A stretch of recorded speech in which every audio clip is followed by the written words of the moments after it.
সবাই ভালো আছে? আশা করি খুবই ভালো আছো। ছোলার ডাল দিয়ে লাউ দিয়ে রান্না করে দেখাবো, আপনারা পুরো ভিডিওটা দেখতে থাকুন। লাউটা এখন আমি কেটে নেবো। লাউটা দেখুন কি সুন্দর কচি লাউ।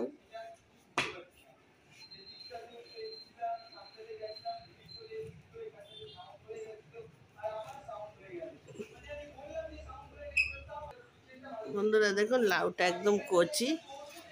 আমি এবারে সুন্দর করে কেটে নেব। পুরো লাউটা নেব না, অর্ধেকটা নেব। একদম কচি লাউ।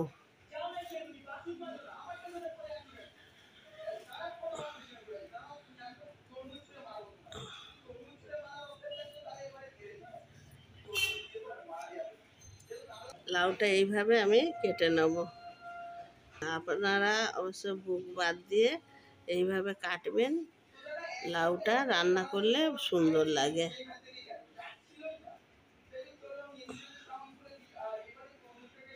লাউ যদি বুকটা নেন, লাউ রান্না করলে ন্যান ন্যাট করে। আর এইভাবে কেটে নেবেন, দেখবেন খেতে খুব সুন্দর লাগে।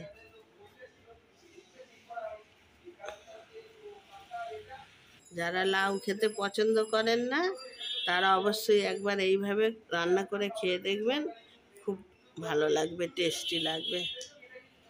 আমি যেভাবে করব, আপনারা পুরো ভিডিওটা দেখতে থাকুন, দেখে এইভাবে রান্না করে একদিন হলেও খেয়ে দেখবেন। লাউ কাটা হয়ে গেছে বন্ধুরা, এবার লাউটা আমি ধুয়ে তুলে নেব।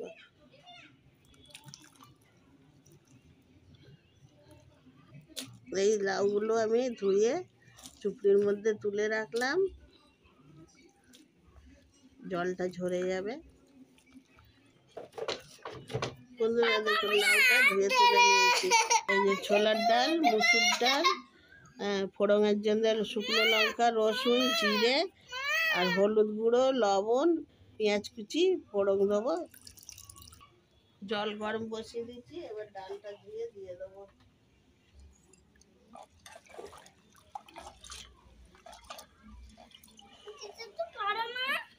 ডালটা ঢেলে দিলাম,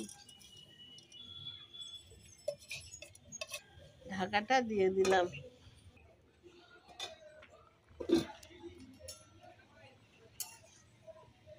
বন্ধুরা দেখুন ডালটা আধবা হয়ে গেছে। এবার লাউ দিয়ে দেবো।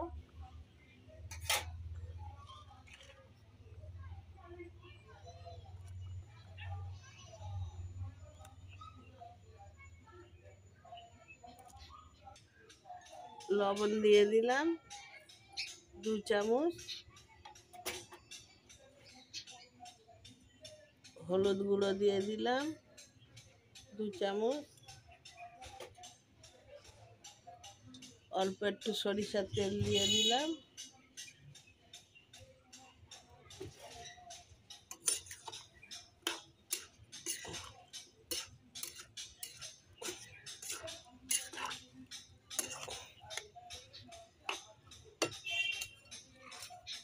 এবার ঢাকাটা দিয়ে দিলাম।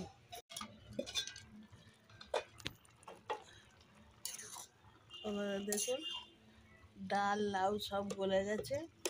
ছোলার ডাল এইভাবেই গলা থাকবে, লাউগুলো সব গলে গেছে, এই দেখুন।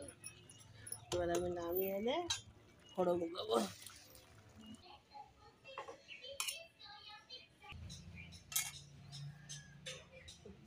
কড়া গরম হয়ে গেছে, তেল দিয়ে দিলাম।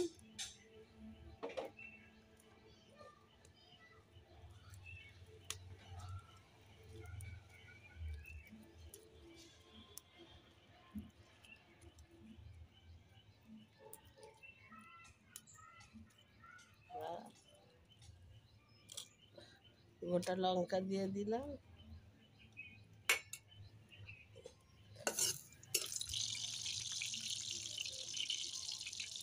গোটা জিরে দিয়ে দিলাম,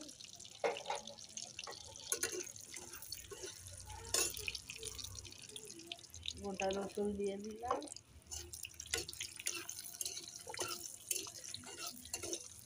একটু বেশি করে পেঁয়াজ কুচি দিয়ে দেবো।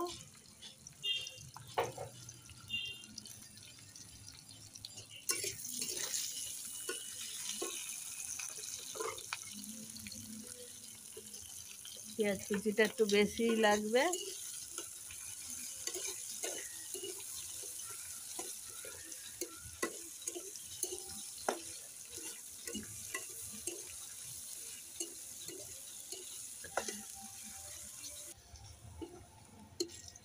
বন্ধুরা এই দেখুন পেঁয়াজ রসুন সব লাল লাল করে ভাজা হয়ে গেছে।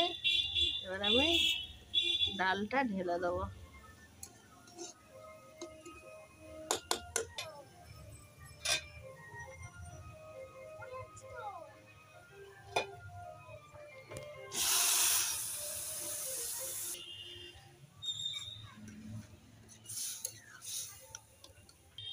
ডালটা একটু চাপা দিয়ে ফুটলে নামিয়ে নেবো।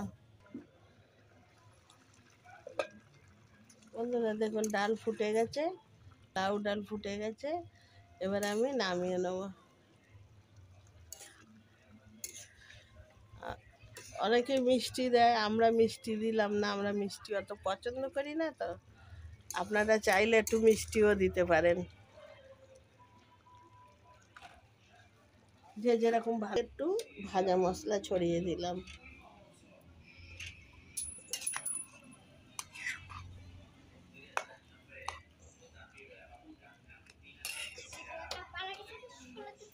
দেখুন বন্ধুরা আপনারা এরকম করে খেয়ে দেখবেন, একদিন হলেও খুব ভালো লাগবে। আপনারা ভালো থাকুন, সুস্থ থাকুন। যে নতুন বন্ধু আমার দেখছেন একটু সাবস্ক্রাইব করে দেবেন।